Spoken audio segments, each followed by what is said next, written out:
আজকের রেসিপি পটল চিংড়ি। প্রথমে চিংড়ি মাছটাকে ধুয়ে বেছে পরিষ্কার করে নেব।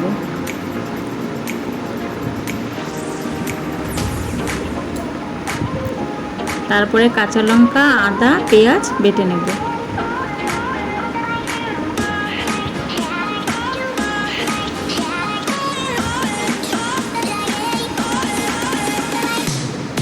গ্যাস জ্বালিয়ে কড়াই বসিয়ে তেল গরম হলে চিংড়ি মাছ নুন হলুদ মাখিয়ে ভেজে তুলে নেব।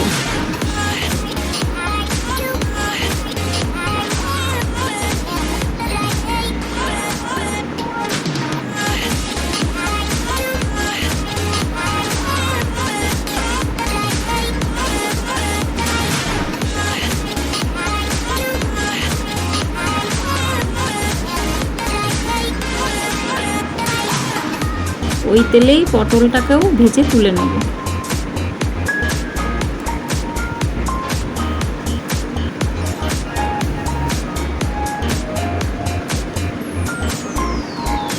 ওই তেলে আরেকটু তেল দিয়ে কালো জিরা সোমবার দিয়ে পেঁয়াজ ভেজে নেব।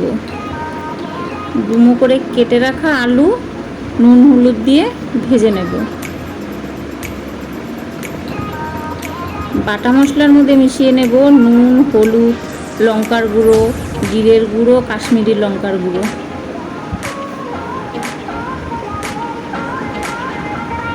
দিয়ে অল্প জল দিয়ে ভালো করে কষিয়ে নেব।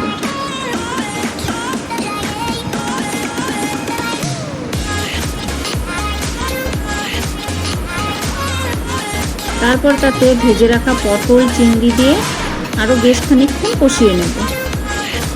তারপরে ফুটানো গরম জল দিয়ে ভালো করে আঁচ কমিয়ে আস্তে আস্তে রান্না করে দেব। তারপর দিয়ে দেব মিষ্টি হিসাবে একটা বাতাসা, বেটে রাখা গরম মশলা, নামানোর আগে একটু ঘি দিয়ে নামিয়ে নেব। রেডি হয়ে গেল আমাদের পটল চিংড়ি।